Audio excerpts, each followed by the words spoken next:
भाई ओ hello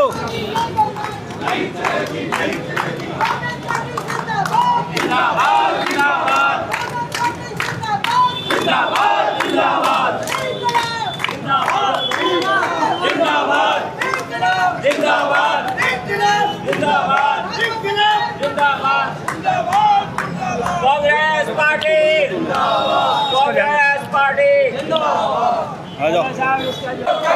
diesel के दाम कम करो, कम करो, कम करो। गैस के दाम कम करो, कम करो, कम करो। कांग्रेस पार्टी जिंदाबाद, जिंदाबाद, जिंदाबाद। कांग्रेस पार्टी जिंदाबाद, जिंदाबाद, जिंदाबाद। मोदी सरकार होश में आओ, होश में आओ, होश में आओ। मोदी सरकार होश में आओ। कांग्रेस पार्टी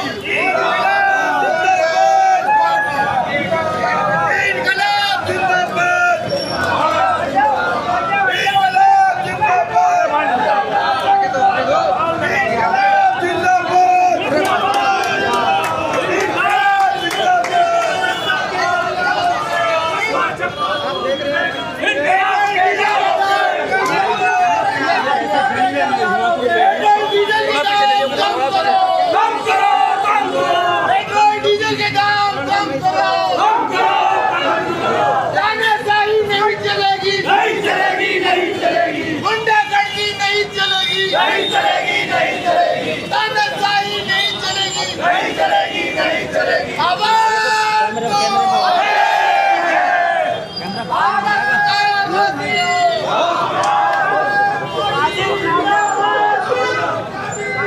ये मोदी सरकार भारतीय जनता पार्टी की सरकार किसान विरोधी सरकार है और भारत की हितों में रक्षा करने में एक नाकाम सरकार है।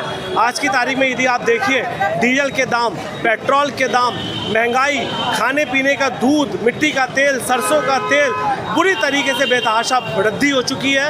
यदि जरा से भी शर्म मोदी सरकार में है तो मोदी सरकार की समस्त अपने मंत्रियों के साथ इस्तीफा दे देना चाहिए और देश से माफ़ी मांगनी चाहिए। देश से इस बात को हाथ जोड़ के माफ़ी मांगनी चाहिए कि जो कुछ भी मैं बोलता हूँ वो झूठ बोलता हूँ और केवल जुमलेबाजों की सरकार ये मोदी सरकार लगातार डिफेंड कर रही है सरकार पेट्रोल डीजल के दाम बढ़ाने को लेकर, क्या कहोगे? निश्चित रूप से आप पूरी तरीके से ये फेल सरकार है और इसके अलावा केवल 5 राज्यों के चुनाव को मद्देनज़र रखते हुए इन्होंने ये दाम नहीं बढ़ाए थे, वरना आज से 2 महीने पहले दाम बढ़ने की चर्चा थी, लेकिन राजनीतिकरण करा गया और दाम नहीं बढ़ाए गए। तुरंत चुनावों के बाद दाम बढ़ाए गए। आप सब हिंदुस्तान की सब जनता देख रही है कि जिस प्रकार से शोषण किसानों के साथ, महिलाओं के साथ, देश के नागरिकों के साथ आज हो रहा है, इसका जवाब निश्चित रूप से आने वाले समय में भारतीय जनता पार्टी की सरकार को हमारे भारत देश के समस्त सम्मानित नागरिक। प्रधानमंत्री जी ने, गृह मंत्री जी ने, पेट्रोलियम मंत्री ने देश की जनता से झूठ बोला है। लगातार महंगाई पिछले कई महीनों से बढ़ रही थी, आसमान को छू रही थी, लेकिन चुनावों के चलते क्योंकि उन्हें अपनी सत्ता प्यारी है, इस देश की जनता प्यारी नहीं है, उन्होंने झूठ बोला और एक तरह से आर्थिक सुनामी का पूर्व संकेत राहुल गांधी जी ने दे दिया था। लेकिन चुनावों के बाद जिस तरीके से उन्होंने देश को आके बताया कि सोना चांदी मत खरीदो, विदेश की यात्रा मत करो, इतने बड़े पाखंडी और तानाशाह हमारे देश के प्रधानमंत्री हैं। स्वयं कुछ दिन के बाद विदेश में वो चले जाते हैं। आज तक कम से कम 800 करोड़ रुपए से ज़्यादा उन्होंने हवाई यात्रा की है, लेकिन जब सिंदूर 2 होता है एक भी देश आके भारत के साथ आके खड़ा नहीं होता। आखिर ऐसी विदेश यात्रा का क्या फ़ायदा है? इनकी विदेश नीति पूरी तरीके से फेल है।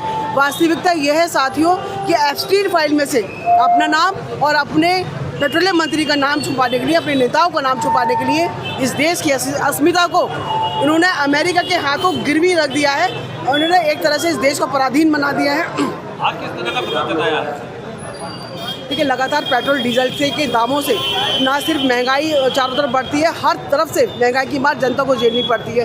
ट्रांसपोर्टेशन महंगा होता है, जिसकी वजह से महंगाई होती है। हवाई सफ़र हो, बस का सफ़र हो, हर चीज़ इस देश में महंगी हो जाती है।